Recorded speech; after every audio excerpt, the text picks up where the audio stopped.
Texas Rangers, starring Joel McRae as Ranger Jace Pearson. Another authentic reenactment of a case transcribed from the files of the Texas Rangers.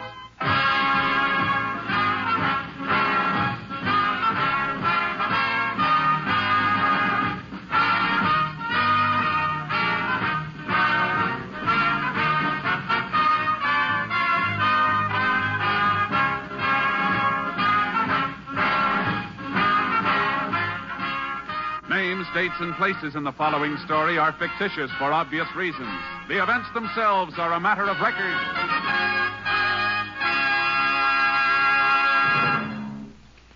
Friends, every day, Monday through Friday, there's top entertainment all day long when you set your radio dial to NBC.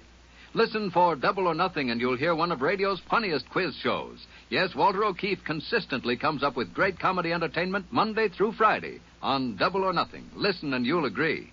And then there's the program with a heart, Strike It Rich. The grand entertainment that Warren Hull brings you every day on Strike It Rich is just what the doctor ordered if you suffer from housework blues. From Chicago, Tommy Bartlett brings you Welcome Travelers and interviews with the many interesting guests who each day pass through the Windy City. And for more fun, listen for Bob and Ray, those two zany comics. Then there's Music and Charm with Dave Garroway. So remember, every day, Monday through Friday, chase your blues away with the wonderful daytime programs on this station of the NBC Radio Network. And now here's today's adventure with the tales of the Texas Rangers.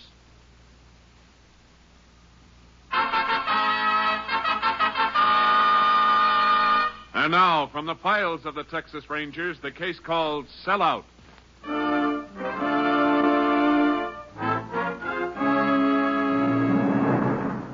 It is 6:30 p.m. Friday, September 15th, 1949, in Corvell, Texas. Jim Reeves, owner of the local hardware store, is waiting on his last customers at the end of the first day of a closing out sale. Well, that'll be $24.61 for the lot. Thank you, Miss Clooney. And I sure hope everything will be satisfactory. Here's my ticket for the deep freeze, Jim. $148 I'm on, huh? That'll do it, Charlie. Couldn't pick one up for a price like that any other time. I know it. Jim, I just can't believe you're really leaving us. Getting too old for this kind of work, Charlie. Me and Carrie been looking forward a long time to living near Beth up there in Fort Worth. I'm sure glad the sale's been going so well. Been such a flock of people in and out of here all day. Looks like the bijou on bingo night. Yeah, it's going real good. Think we'll be sold out tomorrow. Well, I ain't going to say goodbye now, Jim, because I'll be seeing you tomorrow anyway when I pick up that deep freeze. Of course you will. Night, Charlie, and thank you. Nancy. You call me, Mr. Reeves? Yeah, I'm going to lock up now. Reckon you're about as tired as I am. I'm sure sorry I got the ticket on that pressure cooker mixed up, Mr. Reeves. Don't you fret about a little thing like that, Nancy. You've been doing a good job. Don't know how I'd have got along without you. Better get what you want back there, mister, because I'm going to lock up now. I guess he didn't hear me. Sorry, mister, but we're closing up for tonight. Sale'll still be on tomorrow. What are you doing with that bandana on your face? Shut up and do like I tell you. This gun ain't no toy. What do you want? I want you to get moving and open up that cash register. Well, go on, get going unless you want a load of lead in your belly. What is it, Mr. Reeves? Oh. It's all right, Nancy. Just stay where you are. Now, come on, open up that register and put the loot in this paper bag. Oh, Mr. Reeves. Keep your trap shut, sister, and stay back. Don't get scared, Nancy. Mister, the money in this cash register is everything I got in the world, and I'm not going to give it up to a sneaking thief. You'll put it in here or I'll plug you. Mr. Reeves, do like he tells you, or else you might get hurt. All right. Come on, hurry up. I'm hurrying. Put the change in the bag, too. That all of it? Yeah. Okay, then. Now move over to that wall and turn your back. Go on, you too, sister. Go on. All right. Hurry up, I said. Okay. Now, don't either one of you make a move for 5 minutes if you know what's good for you. Dirty sneak thief. I'm not going to let him get away with this. Please, Mr. Reeves, do like he told you. No, I ain't. I'm going to get his license number anyway. Mr. Reeves, please don't go out there. Mr. Reeves! Stop that man! Stop him! Mr. Reeves! Oh!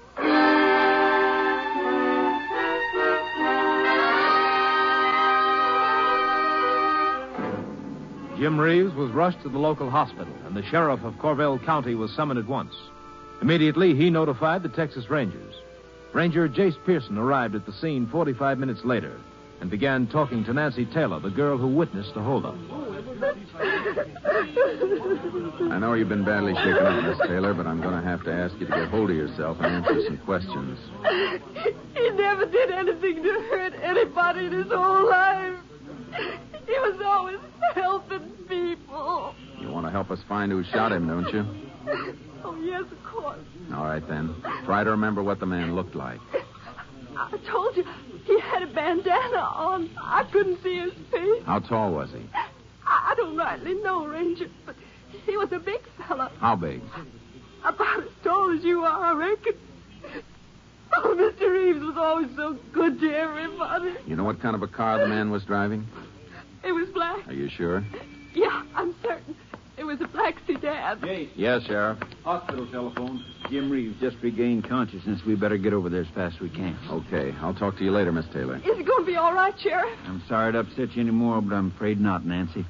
Doctor says it's only a matter of time. No use to operate now. I told him not to run out there. I tried to make him say his sign. You get some rest if you can, Miss Taylor. We'll see you later. You poor kid. Yeah, a very nice experience for a girl. Get anything, Jace? Not much. She says she's sure the car was black. Charlie Pratt thinks the last 4 digits on the license were 2144, but he isn't sure. Who's he, Sheriff? He's the druggist down at the corner. Did he see the shooting? No, but he heard the shots and ran out in the street just as the car was driving off. 2144, huh? Yeah. I think we better send that out just on the chance he was right. I guess it wouldn't hurt. Unit 10 to KTXA. Unit 10 to KTXA. KTXA to Unit 10. Go ahead. Subject wanted for holdup and shooting in Corvell County this evening, believed to be about 6'2", said to be driving black sedan. One witness reports last 4 digits of license may be 2144. 2144. Alert all units and have license division check records of cars this description with matching digits. Unit 10 now proceeding to County Hospital with Sheriff to interrogate victim. 10-4. We'll alert all units. 10-4, if no other traffic. Unit 10, clear. No other traffic. KTXA, Austin. I guess just about everybody in Corvell is going to feel as bad about this as Nancy does. I'm feeling kind of shook up myself. You known him a long time? Oh, yeah, and a nicer fellow never lived than Jim Reeves. Carrie, that's his wife. Well, it'll be just like killing her, too, when they tell her. You been able to locate her yet? Nope.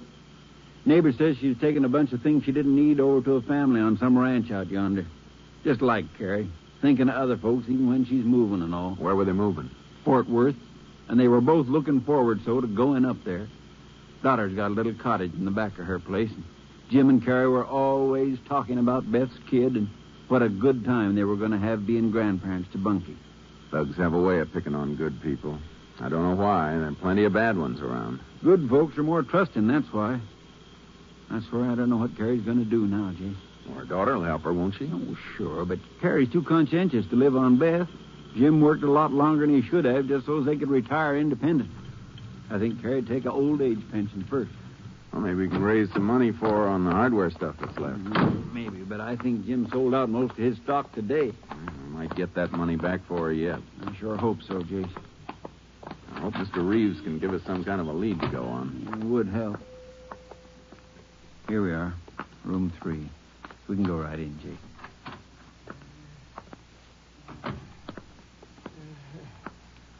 Carrie? She's coming to you as fast as she can, Jim. Sheriff? Yeah, it's me. Have you got that fella yet? No, but we're going to. This is Ranger Pearson, Jim. Howdy. Sheriff. Yeah. Carrie's gonna need that money awful bad. Don't you worry about anything now. No, don't give me that, Sheriff. I heard the doctor. I heard him talking. Feels so tired. Mr. Reeves, have you any idea who the man was who held you up? No. Must be getting old. Ought to be able to handle a fella his size. I thought he was a big man. Little sheep. How tall was he? About 5 foot. Yes? Jace. Yeah.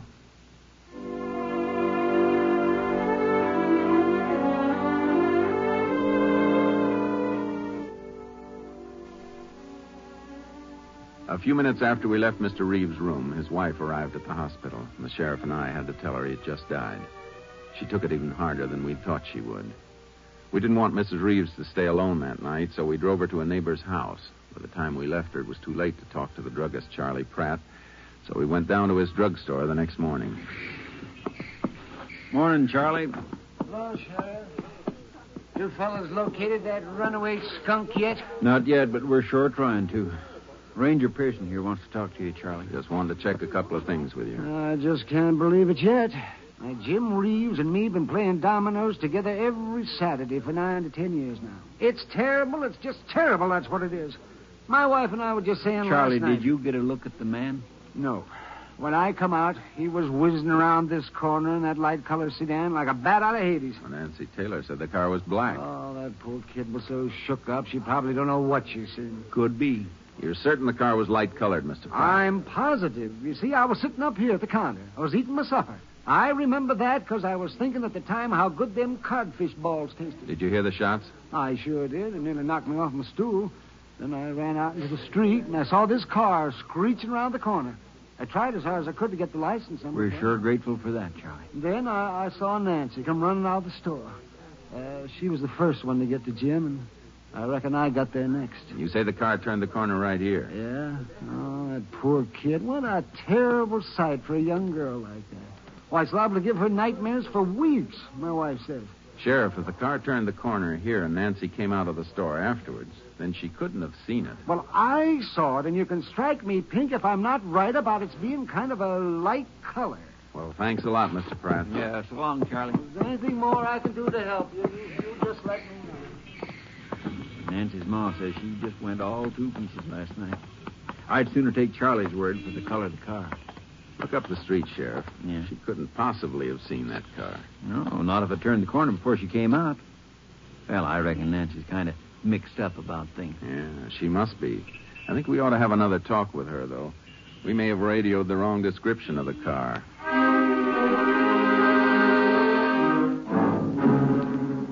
We headed for Nancy Taylor's house. When we got there about 11, her mother told us she'd gone over to pay her respects to Mrs. Reeves. We drove over to the neighbor's where Mrs. Reeves was staying and waited in the car till Nancy came out. She was with her boyfriend, and we asked him to drive her down to the sheriff's office. We'd just gotten out of our car when they drove up behind us. I'll wait out here for you, honey. Will it take long, Sheriff? I can't tell. Why don't you come inside and wait, Bob? It'll be all right, won't it, Jake? Sure. Well, okay. Oh, try not to keep her any longer than you have to, will you, Sheriff? She had an awful bad night, Mrs. Taylor said. We'll make it as short as we can, Bob, but there are 2 or 3 things we want to clear up. But, Ranger, I've told you everything I know about it. What more do you want to ask me that I haven't already talked to you about? Well, be sure and get your statement down as soon as we can, Nancy. The quicker we get at it, the more clearly you'll remember what happened. Yeah. Here. Sit down here, Nancy. Thank you. Here's a chair for you, Bob. Oh, thank you. Nancy, we know when a thing like this happens, everybody gets a little excited. Oh, it's the worst thing I've ever been through. He was the sweetest old man. And poor Miss Reeves. Oh, I wanted to say something to make her feel better. I just couldn't think of a thing. Let me ask you something, Nancy. How tall did you say that fellow was? Well, I don't know exactly, except he was pretty big. We talked to Mr. Reeves before he died. He seemed to think the man was fairly short. Oh, Ranger, I'm just sure he was a big, broad-shouldered man, kind of husky, as well as being tall. There's another thing, Nancy. Yes, sir? You told me the car you saw was black. Yes, sir. Are you sure it wasn't a lighter color? Well, it could have been a real dark green, I guess. Why? We're having a little trouble getting the description of the car straight. Mr. Pratt says it was a light color. He's wrong, Ranger. I was closer than he was. Of course, he says by the time you came out, the car had turned the corner. Well, that isn't so. I ran right out there when I heard the shots. And I saw the car. It was either black or else maybe a very dark green. What's the matter? Don't you believe me? It's your statement. I want to write it down and have you sign it. Now? Uh-huh. Can you wait, Bob? Excuse me, Ranger. I don't mean to be butting in, but couldn't you do that tomorrow? Nancy's been under an awful strain ever since this happened, and I know you'd get better results if you'd just let her get some rest. I'll get it. The sooner we get an accurate description of the car, the better chance we have of catching the fellow. Well, as I say, I'm not too sure whether it was black or green. Well, that's all right. You can put that down in your statement. Jace, maybe we better take Nancy's statement later. How come? License division says the number Charlie Pratt gave us belongs to a car dealer in El Montreux. Got a lot of cars there with the same dealer's number. Green and black sedans both. You mean you found the car the fellow used? We don't know, but it looks like we're getting warmer. Maybe now you'll be able to track that guy down, huh? I hope so. Name of the dealer is Andy Rourke, Jace. Nancy, you stand by to identify him. Maybe we'll get that kill and run bandit before you know it.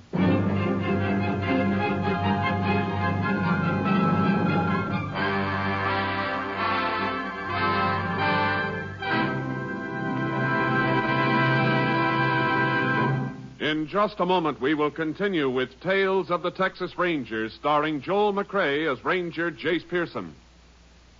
Friends, at this moment throughout the country, millions of motorists are beginning to wend their way home along crowded highways from a long Memorial Day weekend. It is at times such as these when accidents happen more frequently, when death and driving draw closer together. You can help to decrease the accident and death rate on our nation's highways. Excessive speed for driving conditions is a major cause of many motor accidents. Control your speed at all times to keep within the safe speed, not just the legal limit. America's professional truck drivers are taught to drive ahead of themselves to avoid accidents by seeing them threatened before they can happen. They know that careful driving keeps them from having accidents which may take lives. Speed is the number one killer on the highways.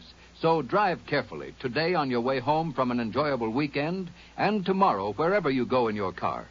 Exercise caution, courtesy, and the golden rule, for the life you save may be your own. Now the second act of Tales of the Texas Rangers. We continue now with Tales of the Texas Rangers and our authentic story, Sell Out.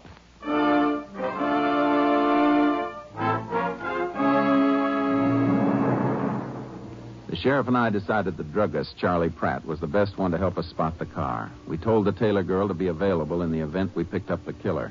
Then we headed for El Montreux. As we drove up to the dealer's place, two highway patrolmen were talking to a large man in the used car lot. Okay, Mr. Pratt. All right, Ranger. That must be Rourke standing over there with the patrolman. Say, Jace, he's a big guy, isn't he? I guess Nancy's description was right. Yeah. Howdy, boys. Hi, Jace. You Andy Rourke? Yeah. I'd like to ask you a few questions, if you don't mind. Well, I've answered so many from the highway patrol today, I'm getting kind of used to it. That's fine. Look, Ranger, what is this? Sergeant here says you got me mixed up in that murder up in Corvell yesterday. That's right. Witness saw your license on the murder car. That's a dealer's license. Got it on most of my cars sitting here in the lot. Where were you about 6:30 yesterday evening, Mr. Rourke? I was out demonstrating one of my cars to a customer. What's his name? I don't know. Some fella going through town. You know where we could reach him? No, I don't. That's not much of an alibi, Rourke. You got any black sedans or dark green ones in here? Well, sure, I got two black sedans and one dark green Well, one. Ranger, I'm dead sure it was a lighter color. You mind if we look around? Help yourself. Only get it over with, will you? I wouldn't be giving orders if I were you, Rourke. Sorry, Ranger. I'll be around if you need me. Suppose you come along and start showing us those sedans. Okay. There's the two black ones over there and the dark green ones over yonder. Take a good look at these cars now, Mr. Pratt. No. Wasn't either one of these. I'm still dead sure it was kind of light colored. You got any light-colored cars, Rourke? What color? We don't know exactly. Hey, here it is. This is the one, Ranger. I'd know it just as sure as I'm standing here. Are you positive? Yeah, that's the one. You see those vertical guards in the bumper? Mm-hmm. Well, the reason I couldn't get the whole numbers because those stuck up in front of the plate. I remember now. Was this the car you were demonstrating yesterday, Mr. Rourke? Say, wait a minute. I'm waiting. Come to think of it, I loaned that car to a fellow yesterday. What was his name? Oh, darn if I can remember now. Come in here and wanted a grease job done on his car. Needed transportation and took kind of a shine to this sedan. Thought I might sell it to him if I let him use it for a few hours. Don't you keep a record of the names of people who borrow your cars? Yeah, I got it right in my book here. Yeah, here it is. Robert Thatcher, RFD 43 Corvell. Let me see that. Robert Thatcher. Uh-huh. Nancy Taylor's boyfriend. We headed back to Corvell. By 6:30, we'd picked up a warrant for Thatcher's arrest and drove out to his house. His mother answered the door. Howdy, Miss Thatcher. Well, hello, Sheriff. Is Bob at home? No, he ain't. Oh, well, when do you expect him? Well, I don't rightly know, Sheriff. Ranger and I'd like to talk to you for a minute, ma'am. Well, all right, come in. When did Bob leave, Mrs. Thatcher? Oh, about an hour ago, I reckon. Why? Can you tell us where he went? I didn't have no chance to ask him. What you want with him? Ma'am, I'm sorry to be the one to break it to you, but it looks like he's in trouble. Serious trouble? Yeah. We want to talk to him about Jim Reeves' murder. We have evidence he was probably driving the murder car the evening it happened. I don't believe it. You know if Bob owns a gun? No, we don't. Have you ever seen a .32 around the house? No. I sure am sorry to distress you with this, ma'am. It does look funny, Bob's taking off so sudden. Wait a minute. The reason Bob took off, Sheriff, was because he'd been having a fuss with his girlfriend. Nancy Taylor? Yeah. But the kids come home this afternoon, and they told me they were going to elope. That don't sound like he's mixed up in no murder, does it? Did Nancy go with him? No. They had a little tiff while they were sitting out in the car. You know how kids are. Used to be kind of ornery like that myself. And while Bob was packing, Nancy run off. Do you know where she went? No. Oh, she's all upset, and Bob, he run after her. Well, when he come back, he said he left her down by the creek somewheres. He was mad, but I reckon he'll cool off and come home before nightfall. Mrs. Thatcher, I've only one horse in my trailer. Have you got one the sheriff could borrow? Well, yes, I think so. Why? I reckon we'd better see if Nancy's all right. Ranger, if you're thinking my Bob might have done something to Nancy, well, you're wrong. Maybe we are, ma'am, but we're not taking any chances.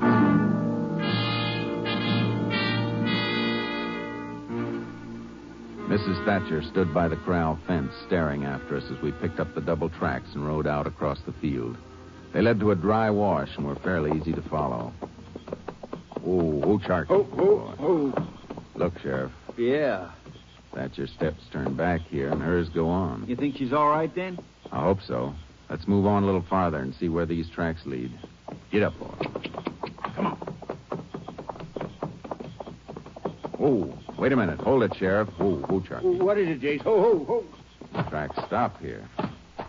Must be close by. Here I am, Ranger. I thought it might be him again.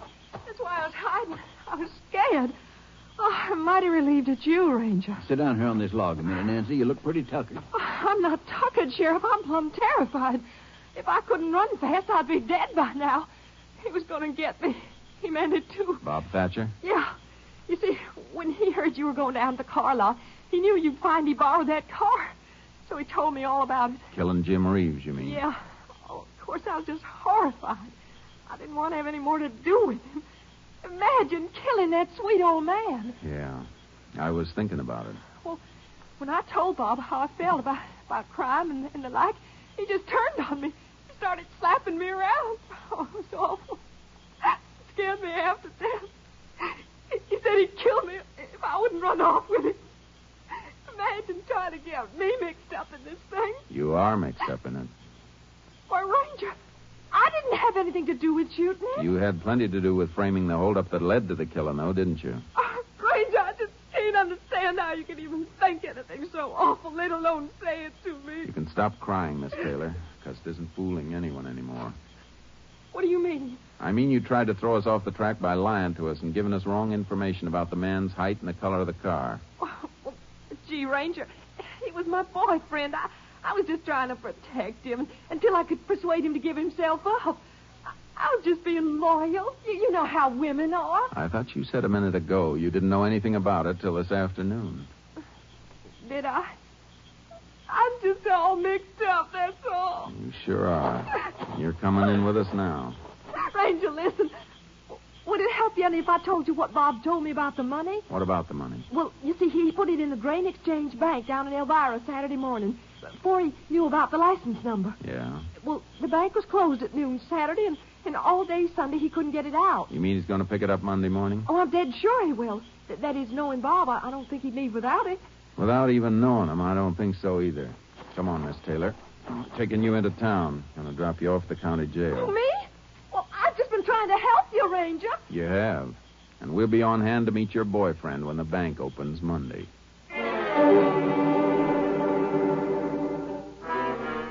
When the bank in Elvira opened Monday morning, the sheriff and I were staked out across the street and around the corner from the building so we could see Thatcher when he showed up.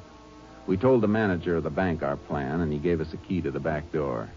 2 minutes after the bank opened, Thatcher appeared. As soon as he was inside, we moved up closer. You think we ought to grab him now, Jace? No, wait till he draws the money out. You go in the front, Sheriff. I'm going to hot-foot it around to the back door. You got the key? Yeah, right here. Now, don't go up to him until you see me open the back door, Sheriff. Remember that. Because then if he gives us any trouble, I can grab him. Okay, Jason.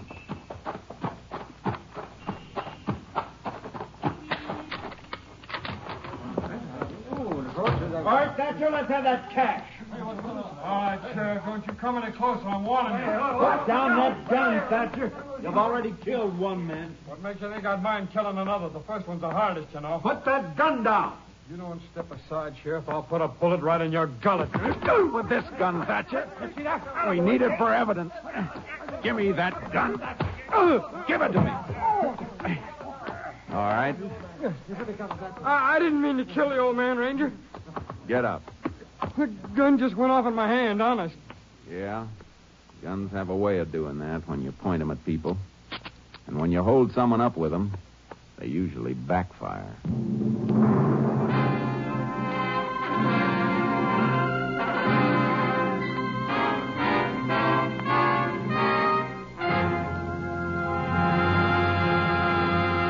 In just a moment, we will tell you the results of the case you have just heard.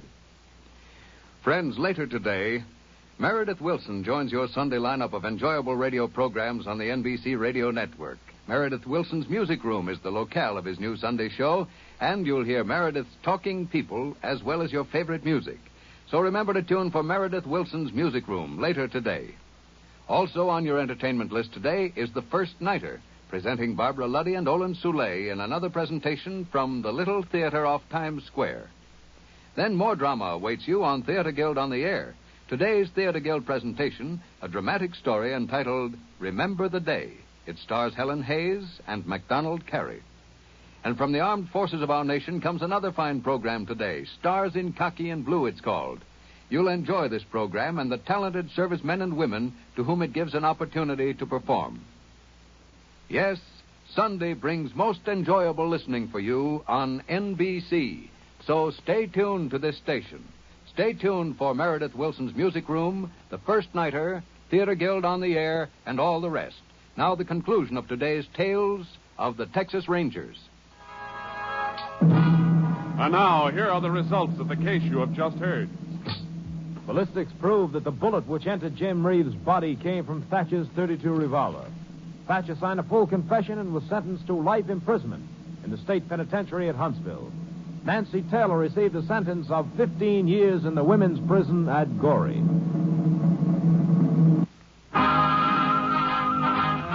Next week, Joel McCrea in another authentic reenactment of a case from the files of the Texas Rangers.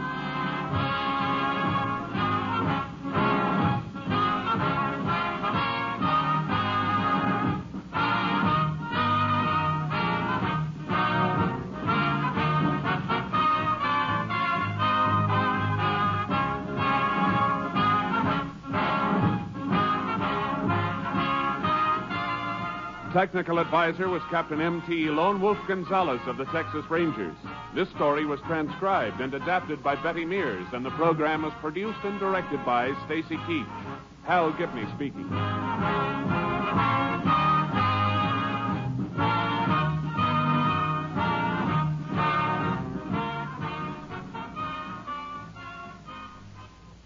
Next, The Chase brings you more adventure on most of these NBC stations. This is NBC.